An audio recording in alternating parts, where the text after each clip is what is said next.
जय श्री राम, जय श्री बालाजी महाराज। लोग देवी देवता क्यों बदल देते हैं? आज इस देवता की पूजा कर रहे हो, कल किसी और देवता की पूजा कर रहे हो, अगले दिन किसी और देवता की पूजा कर रहे हो। क्या इससे आपके घर में बरकत उत्पन्न होगी या आपके घर का कोई नुकसान होगा या कोई आपके ऊपर दोष लगेगा?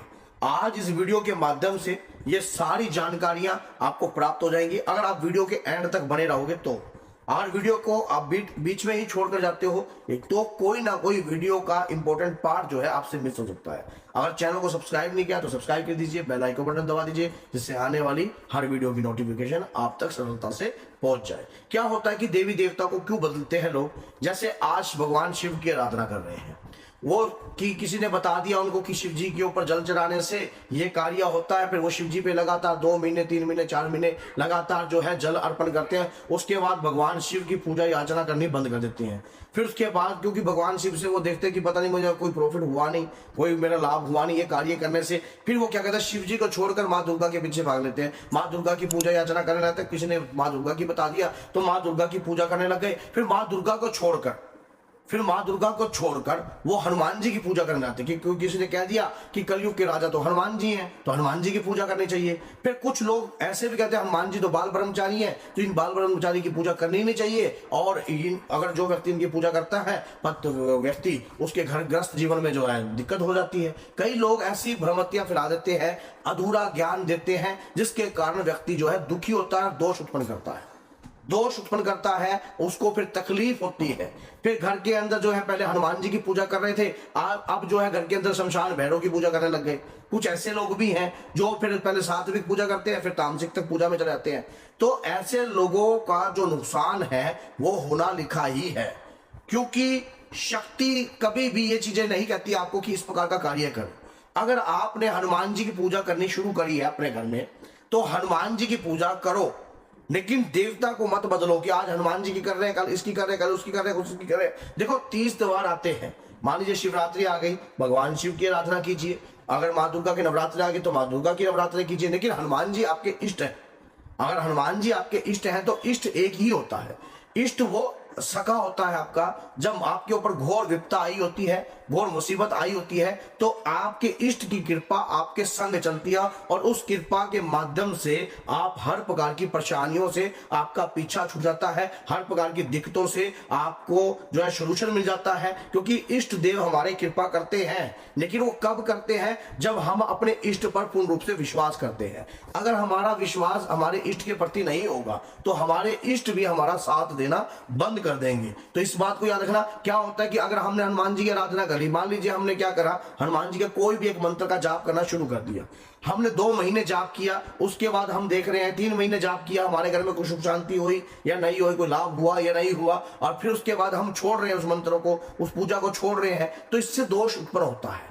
पहले इष्ट बनाइए, फिर इष्ट की कृपा को प्राप्त कीजिए। फिर उसके बाद मान लीजिए क्या होता है कि हनुमान जी के माध्यम से आपके हनुमान जी आपके इष्ट हैं, जयकारा आप किसी का भी लगा रहे हो कोई दिक्कत नहीं है, लेकिन इष्ट जो है आपके साथ मित्रता पूर्ण रूप से निभाते हैं। ये बात याद रखना। अगर आपके इष्ट है, आपके बाबा श्याम हैं या भगवान श्री कृष्ण हैं या हनुमान जी महाराज हैं, माँ दुर्गा हैं, तो अपने इष्ट पर पूर्ण विश्वास आपको रखना चाहिए। कभी देवता को बदलना नहीं चाहिए। देवता को बदलने से दोष उत्पन्न होता है। फिर ऐसा भी होता है आपके परिवार के अंदर सात्विक तौर पर पूजा हो रही होती है, सात्विक तौर पर पूजा हो रही है, और आप क्या करते हो, सात्विक तौर की पूजा आपके घर में चलती थी, लेकिन अब आपको लगता है कि ये सात्विक तौर से मुझे कोई लाभ नहीं हो रहा है, तो आप क्या करते हो, कुछ ऐसा तंत्र विद्या सीखने की कोशिश करते हो। उस तंत्र विद्या के सीखने के माध्यम से आप क्या करते हो, अपने घर में तामसिकता कार्य करने लग जाते हो। तामसिकता कार्य करने से, मान लीजिए सात्विक शक्तियों की पूजा आपके घर में हो रही थी और आप तामसिक शक्तियों का कार्य आप घर के अंदर कर रहे हो, तो इससे भी बड़ा दोष उत्पन्न होता है। इससे भी दोष उत्पन्न होता है। और ये दोष अगर देवी देवता या मूर्ति का या देवी की कृपा का या देवता की कृपा का अगर कृपा हो सकती है, तो उनका दोष कितना खतरनाक हो सकता है।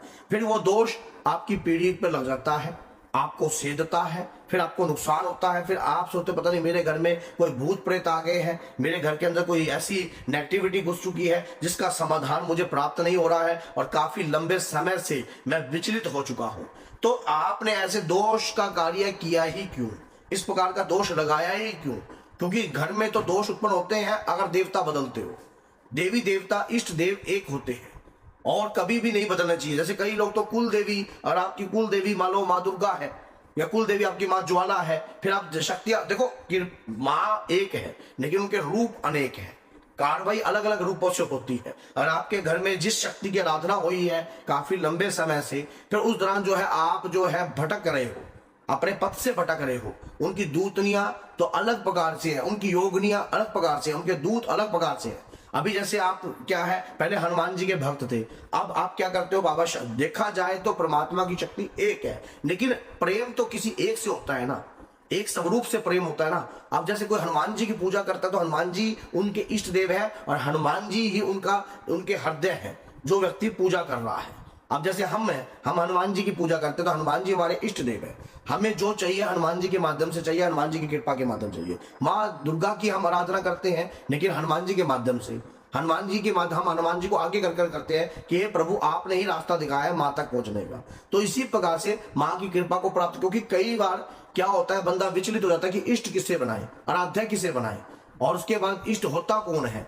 तो ये बात याद रखना कि एक इष्ट आपके अनेक कार्यों को पूर्ण कर सकता है, एक इष्ट हर इच्छाओं को पूर्ण कर सकता है, एक इष्ट आपको सब कुछ दिला सकता है। अब भगत प्रहलाद से ही देख लीजिए, जब भगत प्रहलाद को हिरण्यकश्यप पहाड़ों से नीचे गिर रहे थे और तो उन्होंने किसी और देवता का आह्वान नहीं किया, ऐसी जगहों पे अपने मुसीबत के समय पर श्री हरि का ही ध्यान किया।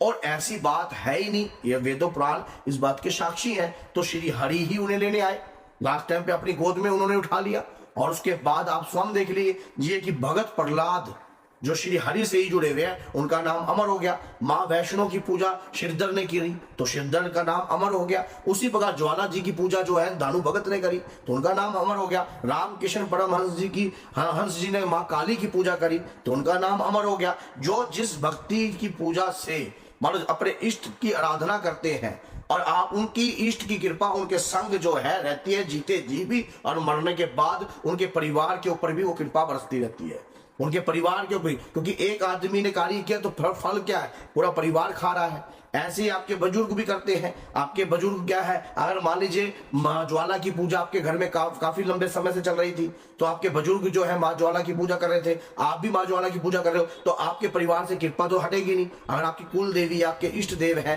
तो अगर हनुमान जी की पूजा आपके घर में काफी लंबे समय चल रही थी तो आज भी आप हनुमान जी की पूजा अपने घर में कर रहे हो तो इष्ट की कृपा जो है पीढ़ियों में चलती रहती है। इष्ट की कृपा कभी खत्म नहीं होती, आपके जीते जी भी आपके मरने के बाद भी। तो देवता को कभी नहीं बदलना चाहिए। ऐसे लोग जो हैं जो देवी देवताओं को बदल देते हैं, आज उनका स्वरूप रख रहे हैं, कल को उनका स्वरूप रख रहे हैं, फिर उस स्वरूप को लाकर उनकी पूजा नहीं करते, उनका तस्कार करते हैं, फिर किसी और देवी देवताओं के प्रति उनका ध्यान जाता है तो वो विचलित हो पड़े हैं। वो विचलित ऐसे व्यक्ति, उनको जो है थोड़ा सा ध्यान से सुनना चाहिए। अगर आप इस वीडियो को 10 लोगों तक शेयर करते हो तो ऐसे लोगों तक अगर ये वीडियो पहुंचती है तो उनके माइंड में भी ये बात आती है कि भाई देवी देवता को नहीं बदलना चाहिए, जिस देवता के प्रति आपका प्रेम है उस देवता की आराधना करनी चाहिए और उन्हीं की कृपा हमारे ऊपर जो है सदैव बनी रहेगी। तो अगर ये वीडियो अच्छी लगे लाइक कीजिए, चैनल को सब्सक्राइब कीजिए और 10 लोगों तक जरूर शेयर कीजिए। बोले जय सीताराम, जय माता दी।